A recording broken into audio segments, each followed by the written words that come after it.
Welcome back, ladies and gentlemen. Hi, chalo.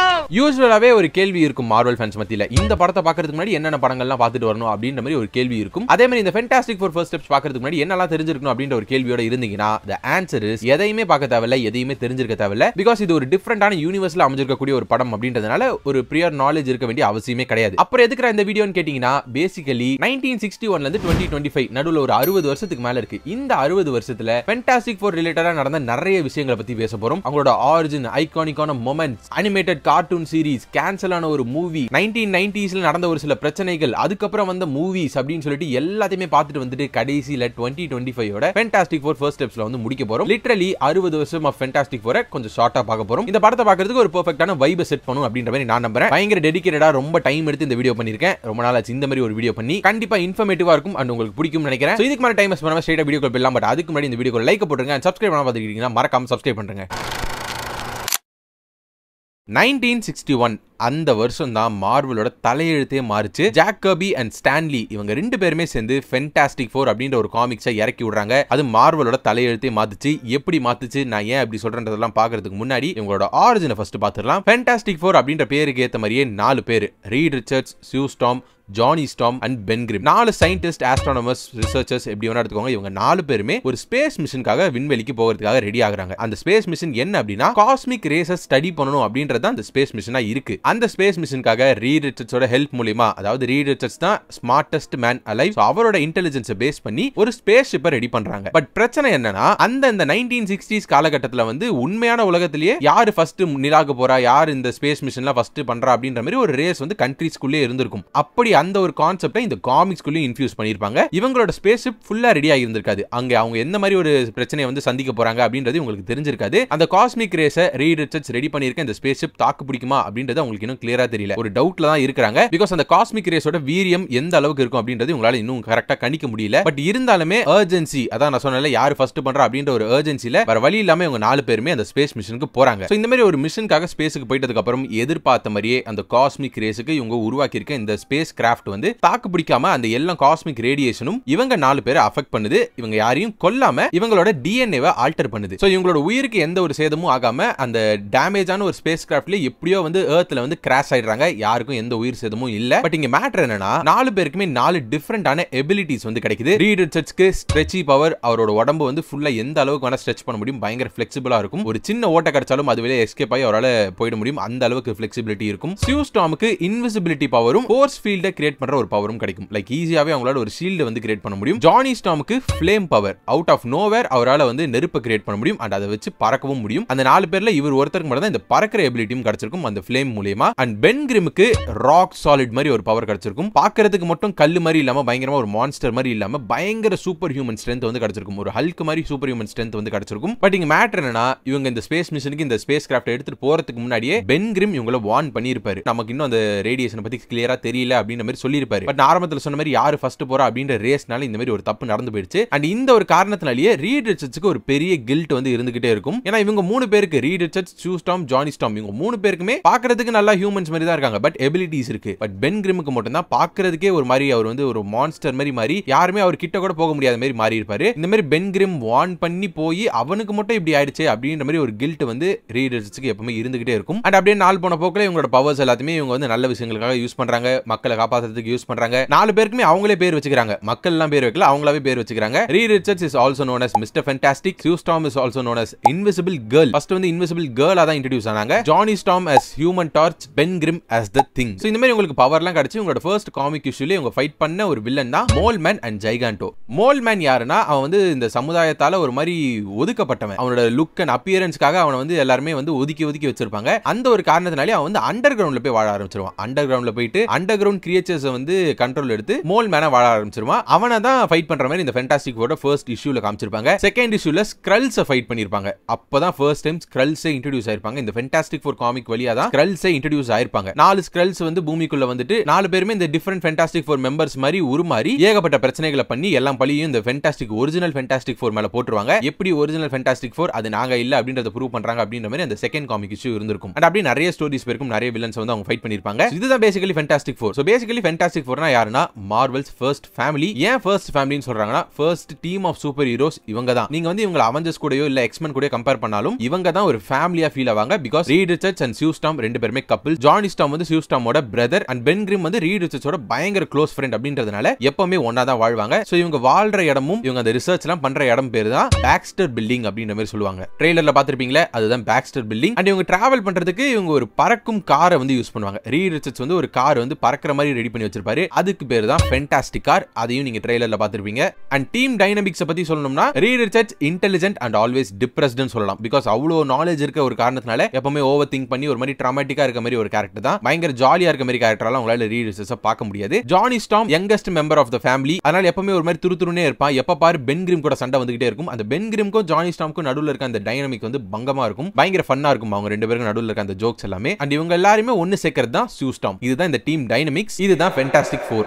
சரி, இதெல்லாம் okay. இந்த ஒரு காமிக்ஸ் தான் மார்வலோட தலையெழுத்தையே மாத்துச்சு அப்படின்ற மாதிரி சொன்னியே, அதுக்கு என்ன காரணம் அப்படின்ற மாதிரி கேட்டீங்கன்னா, சிம்பிளா சொல்லணும் அப்படின்னா ஃபேண்டாஸ்டிக் ஃபோர் இல்லனா மார்வலே இருந்திருக்காது.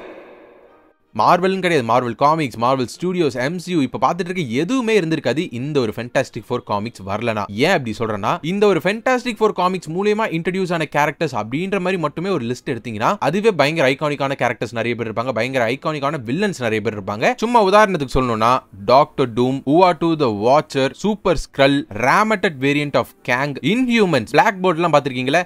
அந்த இன்ஹியூமன்ஸும் ஃபேண்டாஸ்டிக் ஃபோர் காமிக்ஸ்ல இன்ட்ரோடியூஸ் ஆனவங்க தான். கேலக்டஸ், சில்வர் சர்ஃபர், பிளாக் பேந்தர்னு சொல்லிட்டு லிஸ்ட் போயிட்டே இருக்கும். இந்த மாதிரி ஐகானிக்கான ஏகப்பட்ட கேரக்டர்ஸ் இந்த ஃபேண்டாஸ்டிக் ஃபோர் காமிக்ஸ் மூலமா தான் இன்ட்ரோடியூஸே ஆனாங்க. இது ஃபேண்டாஸ்டிக் ஃபோர் காமிக்ஸ்ல இருந்து இன்ட்ரோடியூஸ் ஆன கேரக்டர்ஸ். பட் ஃபேண்டாஸ்டிக் ஃபோர் சக்சஸ்னால வந்த கேரக்டர்ஸ்னு சொல்லி பாத்தீங்கன்னா தான் இப்போ நீங்க பாக்குற எல்லா மார்வல் கேரக்டர்ஸ்மே, ஸ்பைடர்மேன், ஹல்க், அவெஞ்சர்ஸ், எக்ஸ்மென் சொல்லிட்டு எந்த கேரக்டர்னு எடுத்துக்கோங்க, அது எல்லாமே ஃபேண்டாஸ்டிக் ஃபோரோட சக்சஸ்க்கு அப்புறம் வந்த கேரக்டர்ஸ் தான். ஃபேண்டாஸ்டிக் ஃபோருக்கு முன்னாடின்னு பாத்தீங்கன்னா ரொம்ப கம்மியான கேரக்டர்ஸ் தான் இன்ட்ரோடியூஸ் ஆச்சு. Name the Submariner, first ever created Marvel character. அதுக்கப்புறம் கேப்டன் அமெரிக்கா ரிலேட்டட் கேரக்டர்ஸ் இவ்வளவுதான் வந்து எனக்கு தெரிஞ்சு உருவாகி இருந்துச்சு. அதுக்கு முன்னாடி பிளாக் விடோ இருந்துச்சுன்னு நினைக்கிறேன். நான் எப்பயோ ஒரு வாட்டி சொல்லியிருப்பேன் இந்த ஃபேண்டாஸ்டிக் ஃபோர் பத்தி பேசும்போது மார்வலோட லெகசி கேரக்டர்ஸ்ன்ற மாதிரி சொல்லியிருப்பேன். அதுக்கு காரணம் இதுதான். இவங்க இல்லனா மார்வலே இல்லாம போயிருக்கும். அந்த ஒரு ஆதங்கம் எனக்கு இருந்துகிட்டே இருக்கும். என்னடா இப்படிப்பட்ட ஒரு டீமுக்கு இப்ப வரைக்கும் உங்களால ஒரு நல்ல படமே கொடுக்க முடியலையே அப்படின்ற மாதிரி ஒரு ஆதங்கம் இருந்துகிட்டே இருக்கும். அட்லீஸ்ட் இந்த ஃபர்ஸ்ட் ஸ்டெப்ஸ் படமாச்சு இந்த டீமுக்கு ஒரு நல்ல அடாப்டேஷனா அமையுமா அப்படின்ற மாதிரி ஒரு பயம் கலந்த ஒரு எக்ஸ்பெக்டேஷன் இருந்துகிட்டு தான் இருக்கு. பாப்போம் எப்படி இருக்குன்னு சொல்லிட்டு. அப்படியே இங்க இருந்து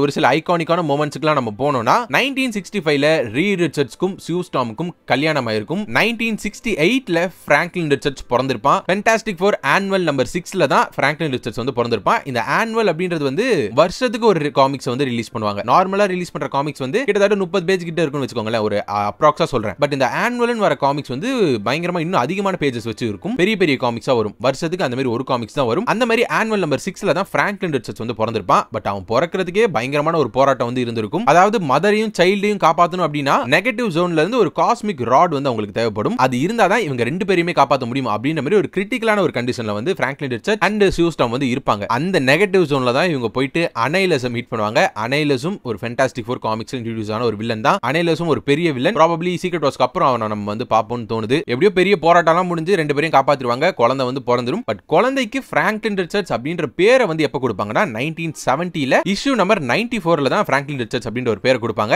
அந்த காமிக் இஷ்யூல ஆகதா ஹார்க்னஸ் வந்து இன்ட்ரோடியூஸ் பண்ணிருப்பாங்க. பிராங்க்லின் ரிச்சர்ட்ஸ்க்கு ஒரு பேபி சிட்டர் மாதிரி இன்ட்ரோடியூஸ் பண்ணிருப்பாங்க. இந்த மாதிரி நிறைய கேரக்டர்ஸ் இருக்கு. ஃபேண்டாஸ்டிக் ஃபோர் காமிக்ஸ்ல இன்ட்ரோடியூஸ் ஆன கேரக்டர்ஸ் எக்கச்சக்கமா இருக்கு. அண்ட் அப்படியே 1972க்கு போனோம்னா ஒரு சின்ன பீரியட் ஆஃப் டைமுக்கு வந்து சியூக்கும் ரீடுக்கும் ஒரு பிரச்சனை வந்து கொஞ்சம் மேரேஜ் இஷ்யூஸ்லாம் வந்து பிரிஞ்சு போற மாதிரி ஒரு சில இஷ்யூஸ் வந்து வந்திருக்கும். ஒரு 4 இஷ்யூ போயிருக்கும்னு நினைக்கிறேன். அதுக்கப்புறம் திரும்ப சேர்ந்துருவாங்க. ரெண்டு பேரும் திரும்ப சேர்ந்துருவாங்க. பட் ஒரு சின்ன ஒரு டைம் பீரியடுக்கு ரெண்டு பேரும் தனியா இருக்க மாதிரி இருக்கும். அண்ட் அப்படியே 1978க்கு போனோம்னா அப்பதான் ஹர்பியை வந்து இன்ட்ரோடியூஸ் பண்ணாங்க. இந்த ட்ரெய்லர்ஸ்லாம் நீங்க பாத்திருப்பீங்கல. ஹர்பியோட ஃபுல் ஃபார்ம் என்னன்னு கேட்டீங்கன்னா humanoid experimental robot B type integrated electronics. எதுக்கு அவ்வளவு பெரிய பேருன்னு தெரியல. பட் இந்த ஹர்பியை வந்து காமிக்ஸ்ல இன்ட்ரோடியூஸ் பண்ணல. 1978ல ஒரு அனிமேட்டட் கார்ட்டூன் சீரிஸ்ல தான் இன்ட்ரோடியூஸ் பண்ணாங்க. ஜானி ஸ்டார்மோட ஒரு லைசென்சிங் இஷ்யூஸ்னால இந்த கார்ட்டூன்ல வந்து ஜானி ஸ்டார்மை கொண்டு வர முடியல அப்படின்ற மாதிரி சொல்லியிருப்பாங்க. பிகாஸ் அந்த ரைட்ஸ் வந்து இன்னொரு ஸ்டுடியோஸும் கூடிய சேர்ந்து ஓன் பண்ணிருந்துச்சு. அதனால அது பண்ண முடியல அப்படின்ற மாதிரி ஏதோ சொல்லியிருப்பாங்க. பட் இன்னொரு விஷயமும் பார்த்தேன். ஜானி ஸ்டார்மை இந்த மாதிரி சின்ன பசங்க பாக்குற ஒரு ஒரு ஷோல போட்டா எதனா சின்ன பசங்க வந்து இது மூலமா இன்ஸ்பயர் ஆயிட்டு வீட்ல எதனா நெருப்பு பத்திக்கிட்டு ஓட போறானுங்க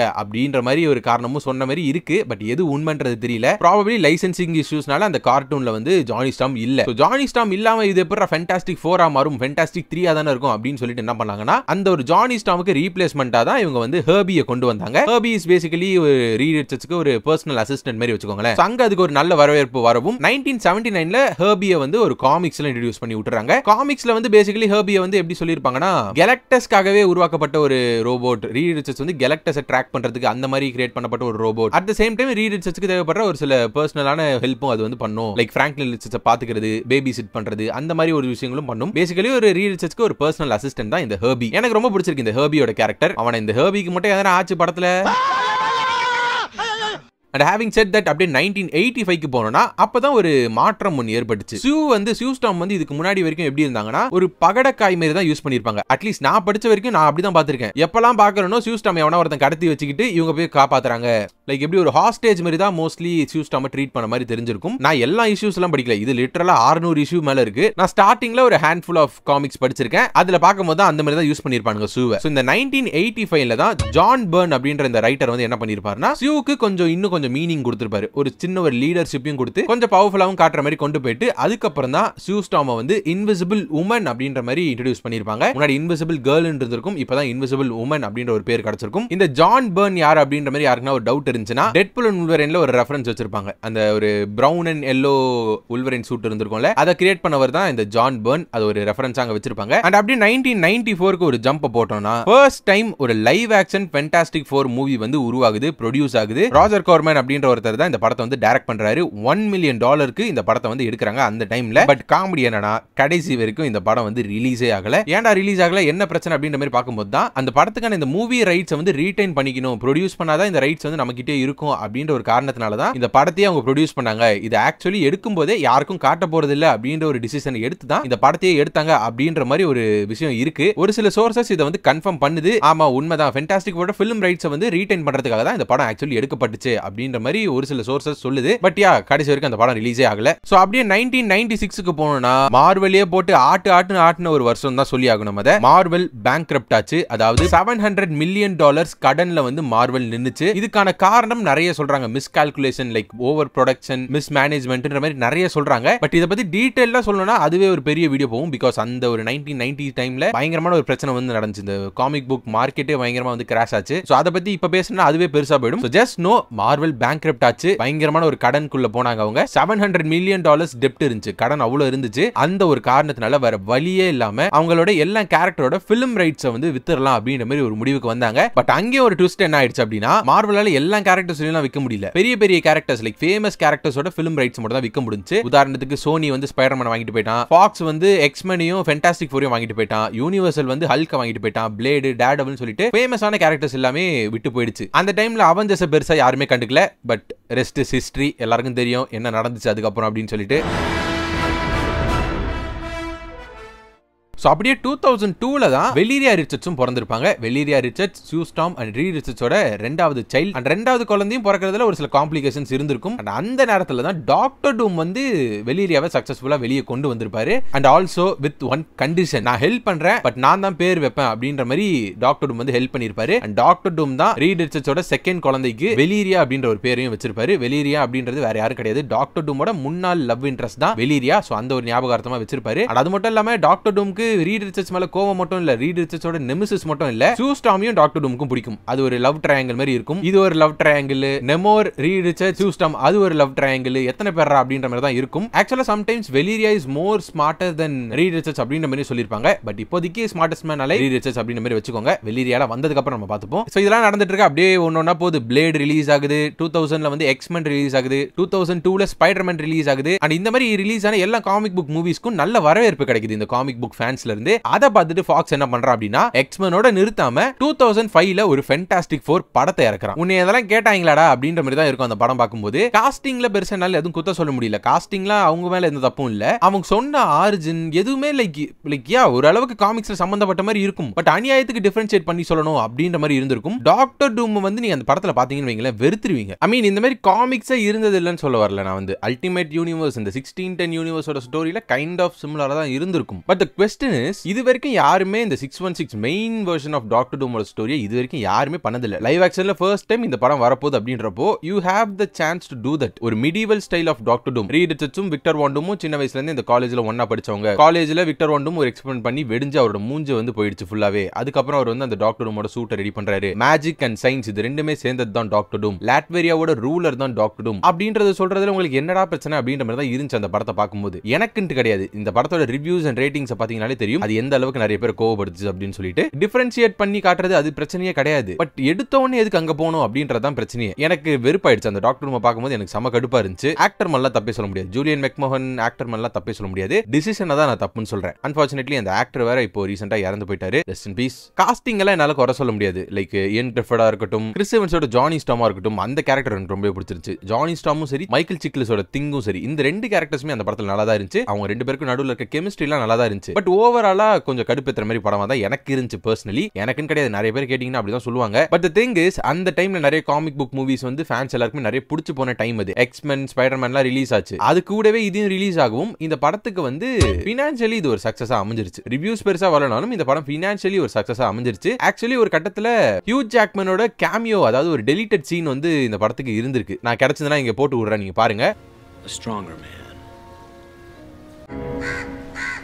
but the thing is Reed ரிச்சர்ட்ஸாவே ஹியூ ஜாக்மன் தான் நடிக்க வேண்டியதா இருந்துச்சு அப்படின்ற மாதிரி ஒரு விஷயம் இருக்கு. அது எந்த அளவுக்கு உண்மைன்றது எனக்கு தெரியல. அதுக்கப்புறம் தான் இயன் கிரிஃபர்ட் ப்ளே பண்ணாரு அப்படின்ற மாதிரி சொல்லியிருக்காங்க. நிறைய பேர் இயன் கிரிஃபர்டுக்கு ஃபேனா இருப்பீங்க. பாப்போம் இந்த காஸ்ட் மெம்பர்ஸ் எல்லாருமே எங்கன்னா அவெஞ்சர்ஸ் டூம்ஸ்டேலயோ இல்ல சீக்ரெட் வார்ஸ்ல ரிட்டர்ன் ஆகறாங்களான்றது பாப்போம். இந்த படம் ஒரு ஃபினான்ஷியல் சக்சஸா ஆகவே 2007லேயே இந்த படத்துக்கு ஒரு சீக்வலை விட்டானுங்க. Rise of the Silver Surfer அப்படின்னு சொல்லிட்டு, Fantastic Four Rise of the Silver சர்ஃபர்னு சொல்லிட்டு. ஃபர்ஸ்ட் படத்துக்கு இது கொஞ்சம் பெட்டர் அப்படின்ற மாதிரி ஃபீல் இருந்துச்சு. Still not a great film ஒரு பயங்கரமா என்ஜாய் பண்ண அப்படின்ற மாதிரிலாம் என்னால சொல்ல முடியாது. சில்வர் சர்ஃபரை நல்லா காமிச்சிருந்தாங்க. நாரின் ரெட சூப்பரா காமிச்சிருந்தாங்க. கெலக்டஸ், அவனை கெலக்டஸ்னு சொல்றதா என்னன்னு தெரியல. கிளவுட் ஒன்னு வந்திருக்கும். கிளவுட் வந்து பூமியை கன்சியூம் பண்றது தான் கான்செப்ட். சில்வர் சர்ஃபர் வந்து ஹெரல்டா பூமிக்குள்ள வந்திருப்பாரு. எப்படி இதெல்லாம் தடுக்க போறாங்க அப்படின்றது தான் பேசிக் ஸ்டோரியா இருந்திருக்கும். அதுலயும் திரும்பவும் டாக்டர் டூமை கொண்டு வந்து ஒரு விஷயம் பண்ணிருப்பாங்க. ரொம்ப ட்ரை பண்றாங்க அப்படின்ற மாதிரி இருந்திருக்கும். அநியாயத்துக்கு இது விட்டுறக்கூடாதுன்ற மாதிரி ட்ரை பண்ற மாதிரி இருந்திருக்கும். பட் கம்பேரிட்டிவ்லி இந்த படம் எனக்கு பெட்டரா இருந்த மாதிரி எனக்கு பர்சனலி ஃபீல் ஆகுது. பட் எனக்கு தெரிஞ்ச நான் இந்த ரெண்டு படங்களையுமே திரும்ப ரீவாட்ச் எல்லாம் பண்ணுவேன்னு நான் சத்தியமா சொல்லவே மாட்டேன். அண்ட் அப்படியே திரும்ப காமிக்ஸ்குள்ள வந்தோம்னா 2009ல ஜானதன் ஹிக்மன்ன்ற ரைட்டர் வந்து இந்த ஃபேண்டாஸ்டிக் ஃபோரோட ரன் ஆரம்பிச்சாரு. இவர் தான் 2015 வெர்ஷன் ஆஃப் சீக்ரெட் வார்ஸையும் எழுதியிருப்பாரு. இவரோட வெர்ஷன் ஆஃப் ஃபேண்டாஸ்டிக் ஃபோர் அந்த கதையிலுமே இருந்திருப்பாங்க. நிறைய கூலான விஷயங்கள் நடந்திருக்கும் இவரோட ரன்ல வந்து. லைக் ஒரு future version of Franklin Richards வந்து கெலக்டஸை தன்னோட ஹெரல்டா மாத்திப்பான். கவுன்சில் ஆஃப் ரீட்ஸ்னு சொல்லிட்டு மல்டிவர்சல் லெவல்ல நிறைய நடக்கும். 2010ல தான் ஃபியூச்சர் ஃபவுண்டேஷனை வந்து இன்ட்ரோடியூஸ் பண்ணி விட்டுருப்பாங்க.